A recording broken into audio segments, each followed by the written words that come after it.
Well, life is full of surprises. A noise in the basement, a face at the window that's just a little too familiar, a loved one who comes back and you're not quite sure what came back with them. At Plentiful Assurance, we've seen it all, and we mean that literally. Our adjusters have been out there. They've filed the reports. They know what's in the basement. That's why we offer more coverage options than any other provider. Comprehensive, liability, involuntary transformation, visitation, reanimation. Our threshold protection package covers damage to doorways, windows, and other points of entry from either side. And our popular Fresh Start plan helps you and your family begin again, wherever you wind up. Because when something happens, and something always happens, you want a provider who isn't going to ask too many questions. One who's going to look at the claim, look at you, and say, we've seen worse. Plentiful Assurance. We cover more than you'd like to think about. Whatever comes, we'll handle it, whether zombie bite or demon seed. We're Plentiful Assurance, just in case. Coverage that you'll never need.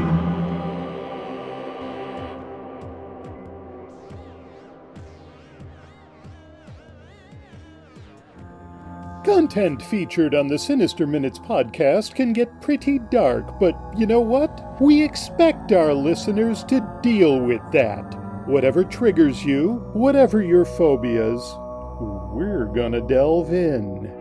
What is that crawling up the back of your neck? Don't swat it. Any sudden moves might startle that rattler behind you. Get away, but then the elevator breaks down. Wow, those walls close in fast. Maybe a vacation is in order from all this stress, so fasten your seatbelts. Damn this turbulence. Maybe we'll have to jump from 20,000 feet. Sweating yet? Relax. Out in the open.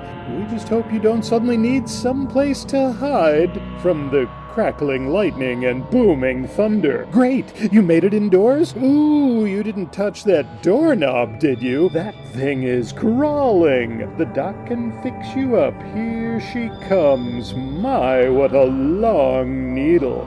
That's gonna hurt. Sinister Minutes. Here to make you face all your fears and reassure you that yes, they're all perfectly rational and perfectly not okay.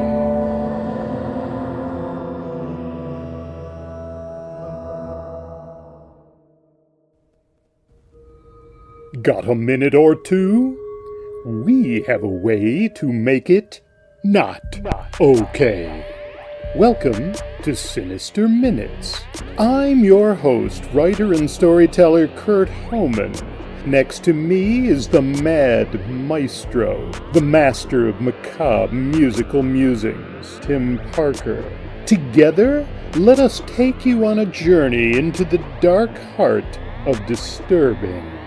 Here at Sinister Minutes, we appreciate all you lovely, not okay people for listening, for supporting us, for sharing Sinister Minutes with everyone you know, for hitting like wherever you listen to us, for subscribing, for visiting us at sinisterminutes.com, for submitting your stories. Tim and I love your stories. Sinister Minutes. It's not okay.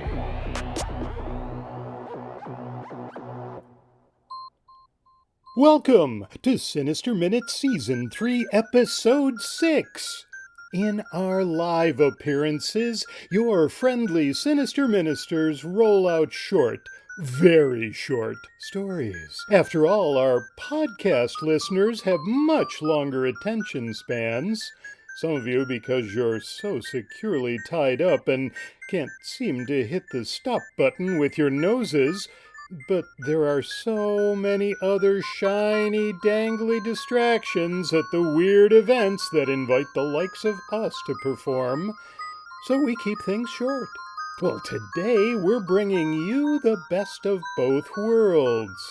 Many of the tales we're presenting today were inspired by the wildly imaginative Nicole L. Soper Gordon, who provides her inspiration to the universe each Wednesday via her Instagram, Blue Sky, and Facebook feeds. Yes, I'm inviting you to follow her there.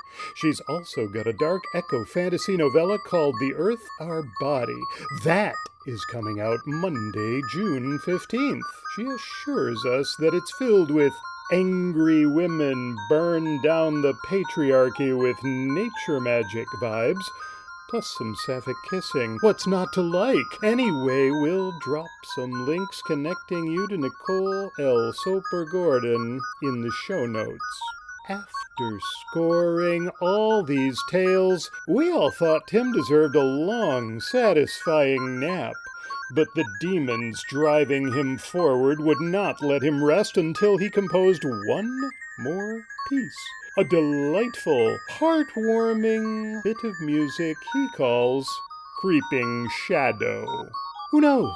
Maybe after listening to all these demented little stories and disturbing music, you'll find yourself interested in arranging with Tim and I for a special in-house visit. By all means, reach out, but maybe we'll just show up one day. Maybe in your living room, where we'll perform in front of your TV. Maybe in the bedroom, where we'll tell you stories while we tuck you in. Maybe even the bathroom, because live storytelling beats scrolling on your phone, right? Wherever we show up, you'll know within the first few seconds that the experience you're about to have is most certainly not okay.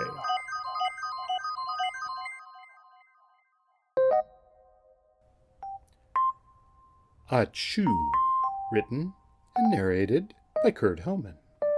Every time a person sneezes, there's a 0.0001% chance they'll teleport to a random location. Okay, that's the statistic the scientists agreed upon. Of course, it's an average calculated across a large population. So it seems the typical person, the ordinary average guy, need worry only once in 10,000 sneezes. And since that same average person sneezes less than 500 times in an entire year, they might expect to teleport once in 20 years? Except nobody ever does. Well, almost nobody. It seems there's something throwing off the average. Sure enough, roughly one person in 10,000 every time they sneeze teleports to a random location. What are the odds that the person who teleports on every sneeze is also a serial sneezer? One of those unlucky folks who, allergic to everything and anything, sneeze 10, 20 times in a row. Whatever those odds, I'll cover the bet, because that's my life. Think that sounds like fun? It's not. I can sometimes stop sneezing if I put my face underwater, but there have been plenty of times when I got to the water too late and came away with a snoot full of desert sand, or chicken feathers, or dust, all of which kicked things into even higher gear. Oh, sure, I have traveled the world, if you count a few seconds in every place imaginable as travel. I've probably been to other planets, probably other solar systems, other galaxies. Who knows? I'm never anywhere long enough to figure it all out. Usually, by the time I manage to keep my eyes open long enough to take it in, the next sneeze is already coming on. Scientists would probably love to study me, but first, they have to find me. This isn't hell. I know because I sneezed my way there once or twice. Pretty sure it was Satan I saw, shaking his head sadly at me. Then I sneezed again, and it was on to the next stop.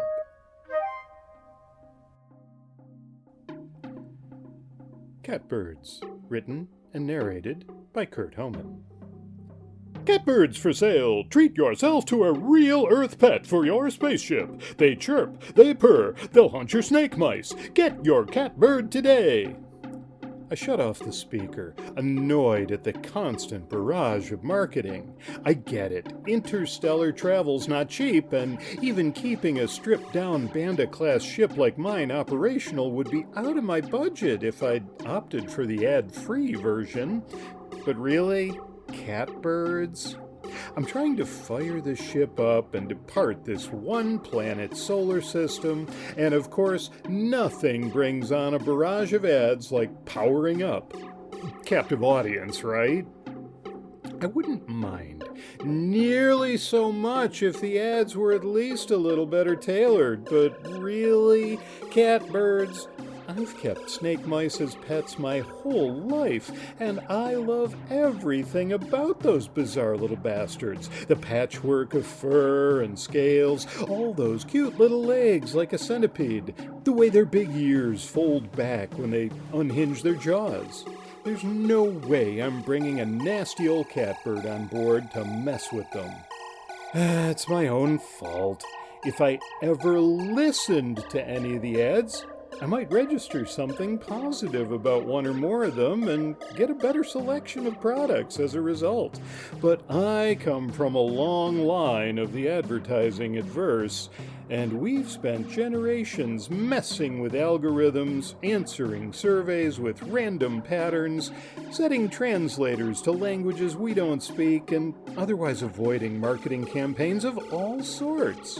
I turn up the volume just as the announcer finishes a pitch for something called Schrodinger's Surprise, and I hear the ship's voice announcing we're clear for departure.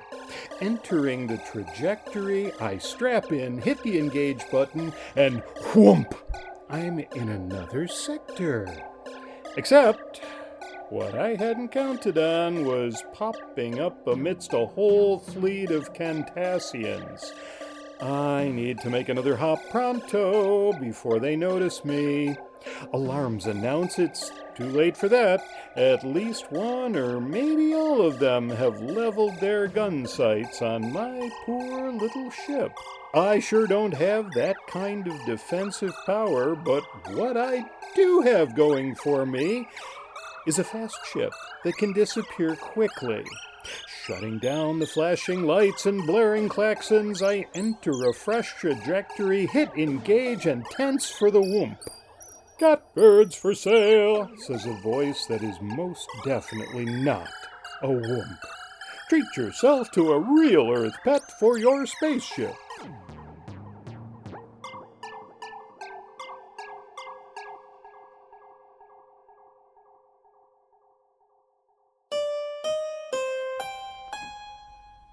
Dragon Princess, written and narrated by Kurt Homan. The law clearly states that a princess might be a dragon, but a dragon cannot be a princess. It's one of those legal loopholes like the one that lets pubs charge lower prices for purchases made with coin, but won't allow them to surcharge for credit. No one recalls who wrote the law, but like most, it'd be nearly impossible to change it, so no one tries. Instead, since the courts have accepted arguments involving genealogy, that's where things stand today. The problem, of course, is that genealogy is so different between dragons and, well, every other form of life. Dragons don't have bloodlines to speak of. Instead, they absorb the life force of everything they eat. Thus, while a dragon cannot simply awaken one day and declare itself a princess, the law is quite clear about that, the same dragon can consume a princess and immediately claim hereditary rights to her title. It is beneficial to the princess population that dragons as a whole are ambivalent about titles and therefore have not taken advantage of this loophole.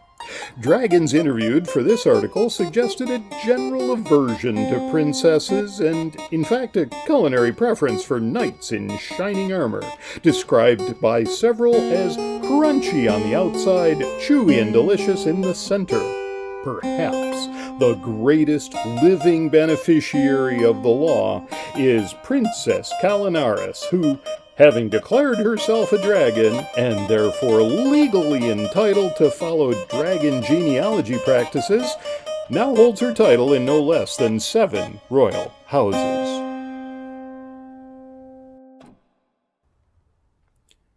Flower War, written and narrated by Kurt Homan. The floral bouquet, filled with reds and pinks, purples and peaches, yellows and blues, was set near the refreshments. Vibrant colors in an otherwise drab room. She told them the only thing that could stop the war was flowers. They laughed and toasted her naivete with their coffee cups. When the chuckling died down, they got back to the serious business of moving planes and ships and armies across the tabletop, gleefully playing their game of conquest. It was less a game to those who fell burning from the skies, who drowned in the watery depths, whose blood soaked into the earth. In the war room, the first to be affected sat as though taking a short break. When the ones remaining at the table began to fall to the floor, the alarm was raised, but by then, it was too late. The coded message sent to her counterpart read, "You were right. While looking at the flowers, they never noticed the flavor of their coffee. Viva Pax."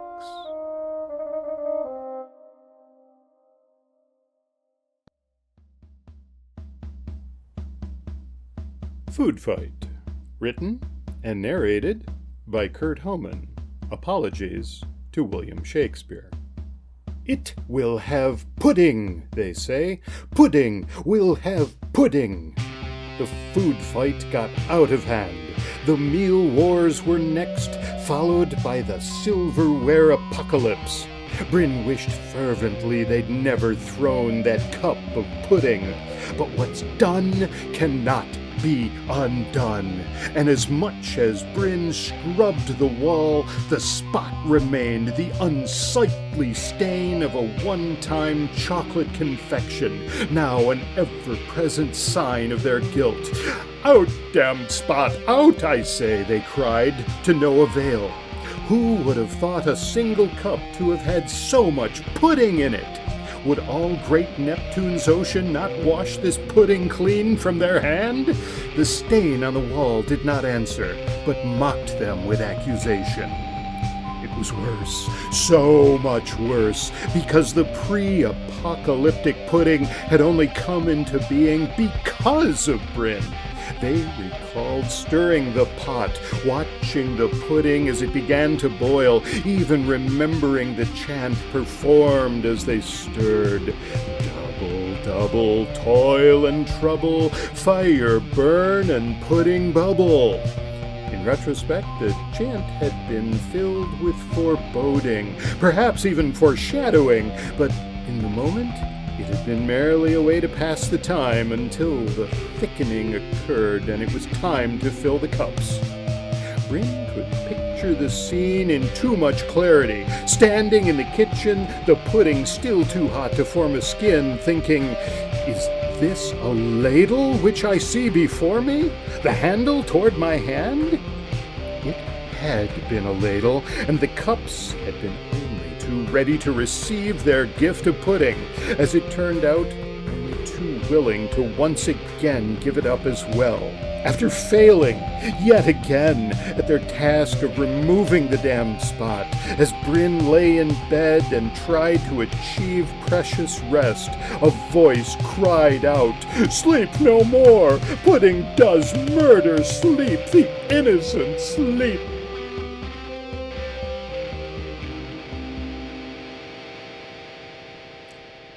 Grimdark Garden, written and narrated by Kurt Homan. The house looked very grimdark garden-core, and he didn't even know entirely what that meant. His realtor had insisted staging meant her draping the walls in desiccated vines and shriveled fruit. The photos she posted filtered the white paint on his walls to resemble a dingy gray, while something that oozed seemed to cover the countertops in his once cheery kitchen. And the pile of belongings he'd relocated to the garage somehow resembled the aftermath of a bloody battle. She'd advised him to go elsewhere for the open house, but he'd ignored her. After staring at that last photo for far too long, hands shaking as he turned the key in the lock, he'd opened the garage door to discover the pile of books, knickknacks, and moving boxes just as he'd left them, then stepped outside to await the potential buyers. The first couple to arrive, dressed in clothing so black it hurt to look at them. The single ray of sunshine breaking through the thick clouds disappeared as they emerged from their car. Next was a larger grouping. He counted at least 6 heads, but they walked so closely together that it was difficult to tell for sure. By midday, he was sure no one else could possibly get into the house. So many had entered and none departed. The giant, muscular man sporting what must have been a horned helmet did not hesitate, but marched up the steps, crouched low, and walked inside as though the place was empty. "Behold the offering," boomed a voice from behind him. He whirled. The burnt orange monstrosity, a huge skeletal creature with leathery wings and a wide-open maw revealing sharp teeth, extended a single talon toward him, and the world collapsed into blackness.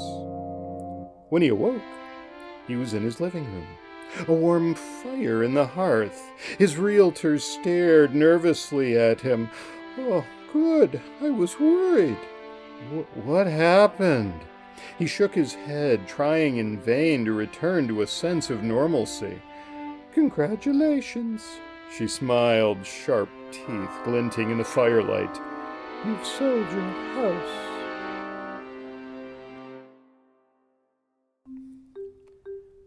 Hungry Tree, written and narrated by Kurt Homan. Slowly, the tree consumed the bicycle. There was no way to speed the process. The gradual application of acidic sap aided the corrosion of the metal, but much of the plastic held on stubbornly, refusing to break down in the presence of mere organic compounds. The growth of the tree was not abated. Those parts of the bicycle that refused to decay were instead assimilated by wood that grew around and over them. Technically not part of the tree, but every bit as inseparable. Every year the cambium expanded around more of the bicycle, pulling it in at a rate that made glaciers look like Formula One racers in comparison. In a century, maybe more, the entire bicycle might be subsumed. Like most trees, it was nothing if not patient. There was no hurry, no burning need, like that expressed by the much shorter-lived members of the animal kingdom, to finish eating and move on to the next conquest. The bicycle wasn't going anywhere, and slow consumption wasn't harming the tree in the least.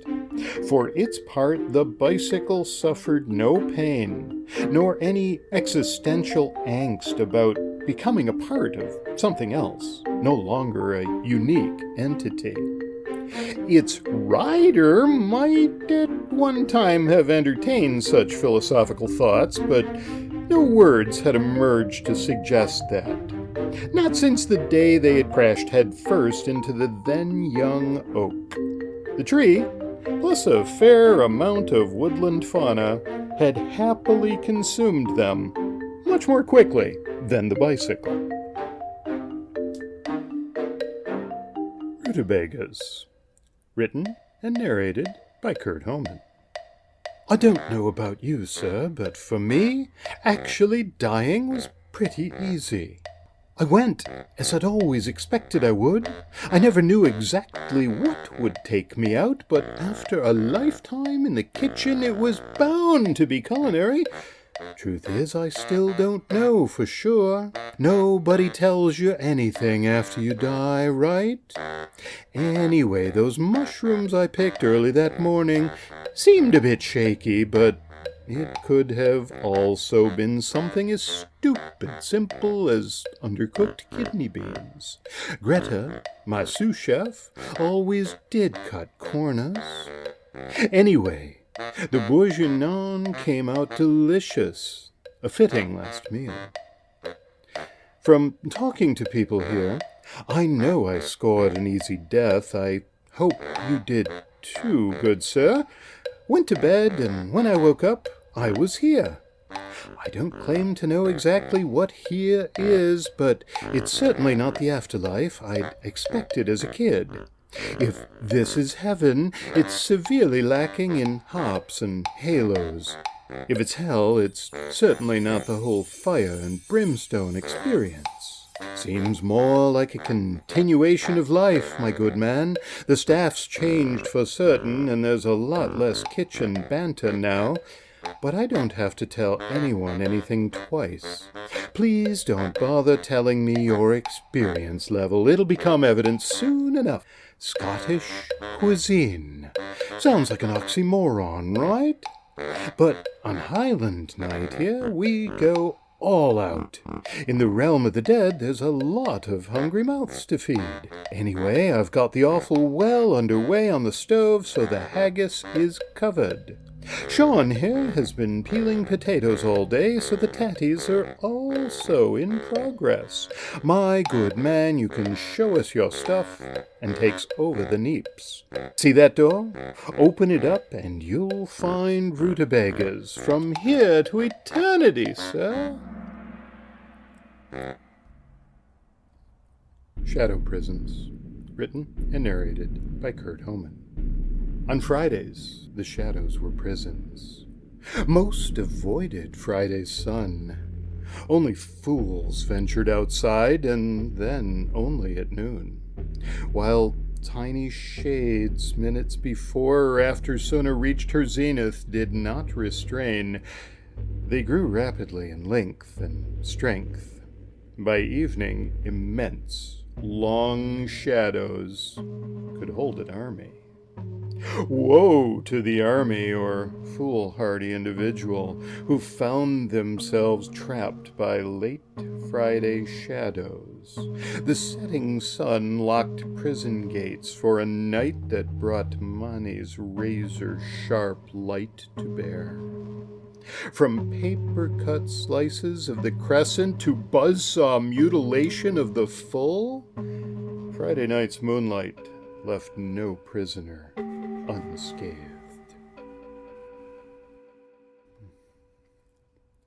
Synesthesia. Written and narrated by Kurt Homan. There's a new virus that gives infected people permanent synesthesia. It's gotten so common that a word's been added to the lexicon to describe the infected. Sinner with a Y. One problem people have is there's no warning. Old-fashioned physical viruses, folks knew when those were coming on. Sniffles and a sore throat, and sure enough, the common cold had moved in for a week-long stay. But this new strain, it's not so simple. Go to bed normal, wake up a sinner. Medical science is still trying to figure out how people become sinners. The virus naturally spreads quicker by being around somebody who's infected, but it doesn't seem to require breathing the same air or touching the same doorknob. Nothing like that. Some studies suggest you can catch it by simply talking to another sinner. You could be 1,000 miles apart and still pick it up. Isolation has been attempted across the globe, and it's failed every time. 1,000 non-sinners get locked into a fortress, And within a couple of days, there's discussions about the sound of chartreuse. Or one person gets tapped on the shoulder and 50 people all turn in unison. In one report, somebody shouted out 17 in a crowded room, and half the people inside melted into puddles of joy. Nations are grinding to a halt. In one well-documented case, commuters driving to work became fascinated with the glorious taste of the sunrise and pulled over en masse to experience it more fully. In another, an entire army battalion deserted their mission to investigate the delightful aroma produced by a chorus of blackbirds. The incentives to stop the spread of the virus were huge at first, but now that the world is filled with sinners, nobody seems quite so worried. Teeth, written and narrated by Kurt Homan. Extract from Taste the Milky Way, a gastronome's guide to the galaxy. Humans have a bad reputation and are therefore often overlooked when considering haute cuisine based from the Terran biosphere. This is a travesty, as they can be quite delectable when prepared properly. For example, consideration must be given to relative age. Tossing a gray, wrinkled one straight onto the grill is never going to be a great eating experience. But the slow cooker can work wonders, releasing an incredible lifetime of flavors. Either way, if directly harvesting humans, be sure to dig up a few of the vegetative sentient life forms nearby, especially those pungent bulbs that grow so large underground. Those can make all the difference between a dull meal and one packed with flavor. In addition to skin texture, do pay attention to the specific cuts of meat. If grilling is the desired method, then the backstrap is your friend, while the belly benefits from long, slow smoking. We do caution that internal organs are questionable at best. Humans don't often take care of themselves, and the quality suffers as a result. Awful is a frequent consensus in our test kitchens. Occasionally you may stumble on a rare find, one who focused on consuming only vegetative life forms, but those are rare and even then frequently contaminated. It seems even these so-called vegans consume highly processed, chemically enhanced non-foods on a regular basis. We look to the Golrithians for suggestions on the use of the skeletal structure, and they do not disappoint. There are plentiful recipes involving pressure cooking which produce excellent results. But with the luxury of time, bones can often be simply tossed into the stew pot with simmering liquid to craft some excellent broth. Other less immediately desirable parts, such as eyeballs and ears, can also be stewed successfully.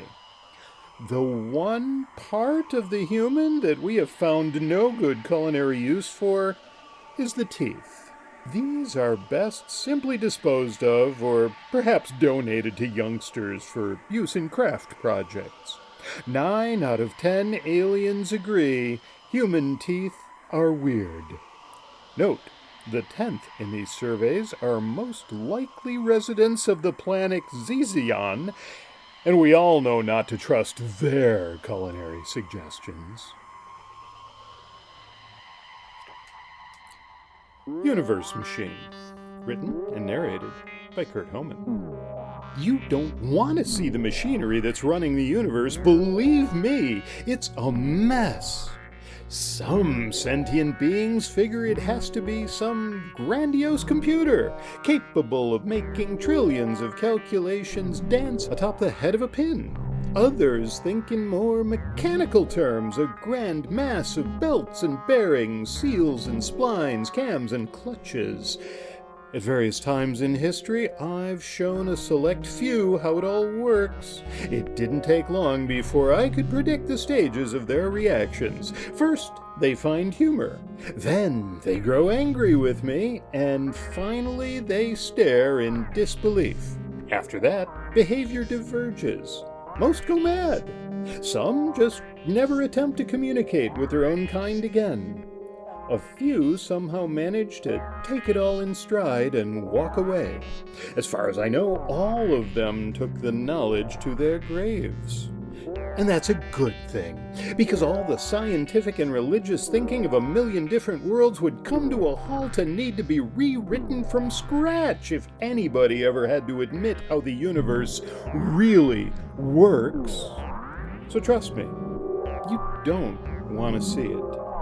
Except you peeked, didn't you?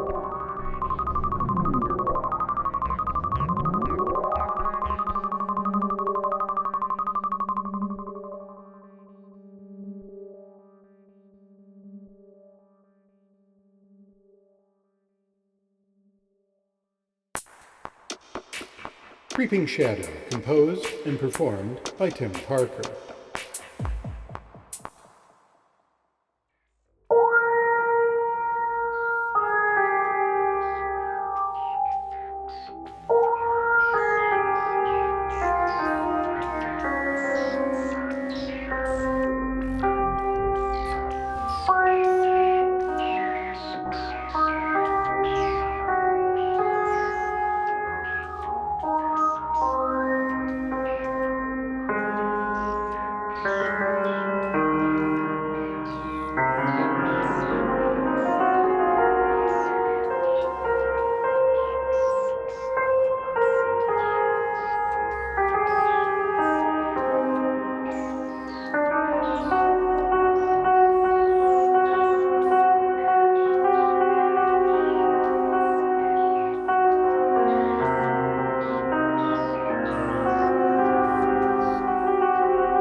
Sinister Minutes is produced by Kurt Homan and Tim Parker. The musical score was composed and performed by Tim Parker.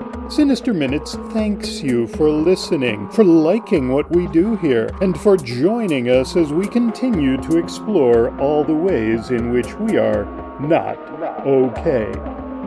This audio program is copyright by Kurt Homan and Tim Parker under a Creative Commons Attribution, Non-Commercial, No Derivatives license.